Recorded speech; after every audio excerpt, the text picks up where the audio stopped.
मेरा प्रेमी का हत्या कभी बोलती है कि बाप कर दिया, कभी बोलती है माँ। छोटू था हमारे लिए सब कुछ था, अब उसके बिना हम किसी के साथ नहीं रहेंगे, उसके घर में रह जाएंगे, बिना शादी के रह लेंगे, लेकिन हम कभी शादी नहीं करेंगे। लेकिन आप उसके बाद आप लोगों ने, चूंकि मीडिया से हैं, तो आप लोगों ने देखा है कि उसके बाद उसका कंडक्ट क्या रहा है। करंट लगा के उनको मारा गया है, ठीक है नहीं, आरती का कहना, उसका बिहेव क्या रहा है।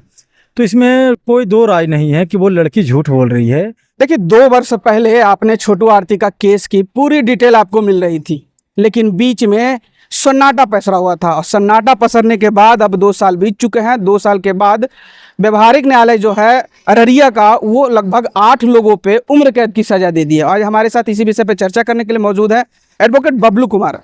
बबलू जी, क्या हुआ और इस केस का फिर से क्या मतलब नाम सुर्खियों में आ रहा है, क्या रीजन? रीज़न क्या है, जब केस होता है, एफआईआर होता है, जिस पे चार्ज होता है, तो न्यायालय में जब ट्रायल चलता है, तो ट्रायल कंप्लीट हुआ है तो फिर या तो लोग वहाँ से बरी हो जाते हैं, या तो फिर कन्विक्शन होता है। तो कन्विक्शन हुआ है, चूँकि उनके मामले में, आरती छोटू के मामले में, आरती के जो फैमिली वाले हैं उन पे आरोप लगा था कि मर्डर, जो छोटू का जो मर्डर हुआ है उनके परिवार वालों ने किया है। आरती ने आरोप लगाया था कि हमारे माँ बाप ने, हमारे भाभी ने, हमारे भाई ने, जीजा ने सब मिलकर हमारे जो बॉयफ्रेंड है उसका हत्या किया है, प्रेमी का हत्या किया है। तो व्यवहार न्यायालय जो अररिया का है, अररिया का व्यवहार न्यायालय जो है सिविल कोर्ट, वहाँ से उन लोगों को कन्विक्शन हुआ है, उम्र कैद की सज़ा मिली है। अब उनके परिवार के पास क्या चारा बचता है, क्योंकि व्यवहार न्यायालय से जब इस तरीके का आदेश आए तो फिर देखिए, आप सिंपल सा आप समझिए कि 100 केसेस में कन्विक्शन होता है, तो 95% जो केसेस होता है वो अदालत, हायर जो कोर्ट होता है, उच्च न्यायालय हो या सुप्रीम कोर्ट हो, वहाँ जाते जाते वो 95% केसेस का कन्विक्शन जो ख़त्म हो जाता है और वो लोग बरी हो जाते हैं। 5% में कन्विक्शन होती है। चूँकि यहाँ पे जो उनका जो केस था, तो इसमें यह आरोप लगा था कि रात में करंट लगा के उनको मारा गया है, ठीक है नहीं, आरती का कहना था, और किसी का उसमें कोई विटनेस है नहीं, क्योंकि इटसेल्फ विटनेस जो है वो आरती ही है। और आरती का बयान आप देखिएगा तो उनका बयान बहुत कंट्राडिक्टरी बयान है। कभी हमेशा बोली थी कि जब मेरा प्रेमी का हत्या, कभी बोलती है कि बाप कर दिया, कभी बोलती है माँ कर दी, तो कभी बोलती है भाभी भी की, कभी बोलता है भाई।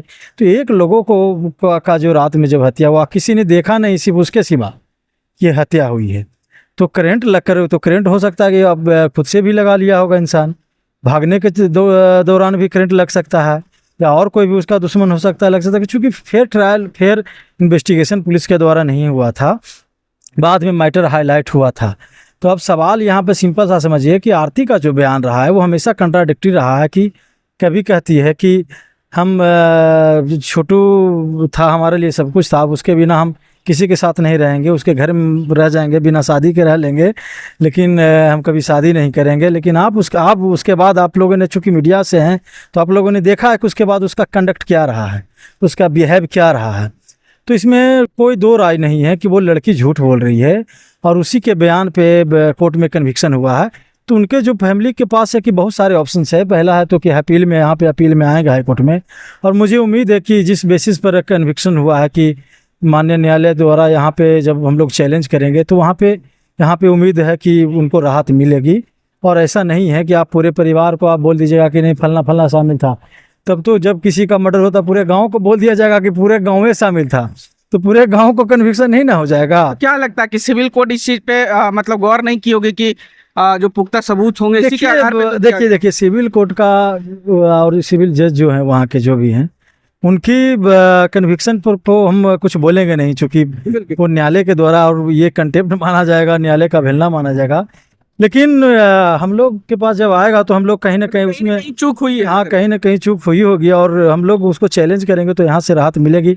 और कहीं ना कहीं तो कुछ पॉइंट है, ठीक है ना, वो कैमरा के सामने तो है कि बोला नहीं जा सकता है। लेकिन आपको इतना आश्वस्त करना चाहेंगे कि माननीय न्यायालय का हमेशा एक बहुत बड़ा बड़कपन रहा है, और हमेशा एक छोटी छोटी पॉइंट पर हमेशा वो चाहता है ना किस पॉइंट पे काम होती है। न्यायालय कहता है ना कि एक कोर्ट्स है कि कहावत में कि 100 लोग छूट जाएं वो मंजूर है, लेकिन कि हाँ 100 छूट जाए, लेकिन एक निर्दोष फंसना नहीं चाहिए। तो इस न्यायालय, इस कोर्ट्स पे, इस फिलॉसफी पे काम करती है न्यायालय, और 8 लोग का सजा हो जाना, उम्र कैद हो जाना, एक बड़ा गंभीर सवाल होता है। अच्छा, अभी हाई कोर्ट में जैसे अपील करना होगा, तो हाई कोर्ट के अपील करने के बाद यहाँ की दलीलें क्या हो सकती है? आप एडवोकेट भी हैं, कुछ दलीलें होती हैं जो अहम तौर पे लिए जा सकते हैं, जैसे कि आप बता रहे थे कि 8 लोग नहीं शामिल हो सकते हैं, सभी लोगों को उम्र कैद की सजा मिल गई। यहाँ पे देखिए पॉइंट है कि रात में चूंकि उनका आर्थिक कहना था कि मर्डर माँ बाप भाई भी सब मिलकर किए हैं, तो मर्डर जब करना होता है तो कोई करंट लगा कर क्यों मर्डर करेगा? गोली मार देगा, गणासा से काट देगा, कुछ भी कर देगा, गला दबा देगा। करंट लगाकर मारने वाले जो यहाँ सवाल उठता है, ये बड़ा कहीं ना कहीं डाउटफुल पॉइंट है हम लोग के लिए। रात में मर्डर हुआ है, तो रात में मर्डर हुआ है तो सारे लोग वहाँ पे, चूँकि बहुत सारे लोग थे भी नहीं और एलिगेशन सभी पे लगा है, ये तो दूसरी पॉइंट है।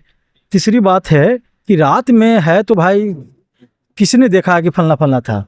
जब मर्डर हो रहा था तो आदमी चिल्लाता है, चीखता है, ये सबको पहचानता है कि फलना था, ये था, वो था। आजकल के सबके पास मोबाइल है, जब इस तरह के कांड हो रहे थे तो लोग पुलिस के 112 पे कॉल भी किया जा सकता है, तो ऐसा कुछ भी नहीं रहा है। तो एक विटनेस आती ही है उसमें, उन्हीं के आधार पर इस तरह का कन्विक्शन हुआ है। तो मुझे नहीं लगता कि अदालत में यहाँ अपील में जो ये सब टिकेगा, और यहाँ से उम्मीद है कि शासन के द्वारा क्या लापरवाही बरती गई होगी जिसके कारण इस तरीके का रिजल्ट सामने देखने को मिला? देखिए, प्रशासन के द्वारा फेयर तरीके से, मुझे लगता है कि फेयर तरीके से अगर जांच होती तो मैटर वहीं ख़त्म हो जाता, न्यायालय में हो जाता। लेकिन प्रशासन चूँकि हाईलाइट जब मैटर हुआ तब प्रशासन एक्टिव हुई थी। प्रशासन को शुरुआती में हम बड़ा हल्के मामले में ले रहे थे, जब लेकिन सोशल मीडिया पर ये बहुत सारे फेमस केस हुआ तब जाके प्रशासन एक्टिव हुई। उसके बाद तो सारा मैटर ही खत्म हो गया, पोस्टमार्टम हो गया, पोस्टमार्टम कंप्लीट हो गया था, तो फिर प्रशासन के हाथ में कुछ रहा भी नहीं। तो ये बात यहाँ पे ये भी एक बहुत बड़ा पॉइंट है। तो प्रशासन से तो गलती हुई है, फेयर तरीके से जांच नहीं हुई, इन्वेस्टिगेशन नहीं हुई है, ठीक है ना? तो यही सवाल है। तो मुझे नहीं लगता है कि उनको घबराने की ज़रूरत है। सत्य की हमेशा जीत हुई है, असत्य हमेशा हारा। हाँ, थोड़ी सी परेशानी है, थोड़ा सा उनके परिवार वाले परेशानी में चले गए हैं, चूँकि 8 लोगों का मामला है, पूरा फैमिली को कन्विक्शन हुआ है, तो कोई भी परेशान होगा। लेकिन न्यायालय में यहाँ पे जब हाई कोर्ट में आएंगे तो उनको राहत मिलेगी। चलिए, बहुत बहुत शुक्रिया बबलू जी। तो देखिए, बबलू जी के साफ कहना है कि सत्य कुछ दिन के लिए परेशान भले हो सकता है, लेकिन वो पराजित नहीं हो सकता है। बबलू जी की बातों पे आप प्रतिक्रिया कमेंट में जरूर दीजिएगा, और ऐसी तमाम खबरों से जुड़े रहने के लिए हमारे चैनल को लाइक से सब्सक्राइब कीजिएगा। बहुत बहुत शुक्रिया।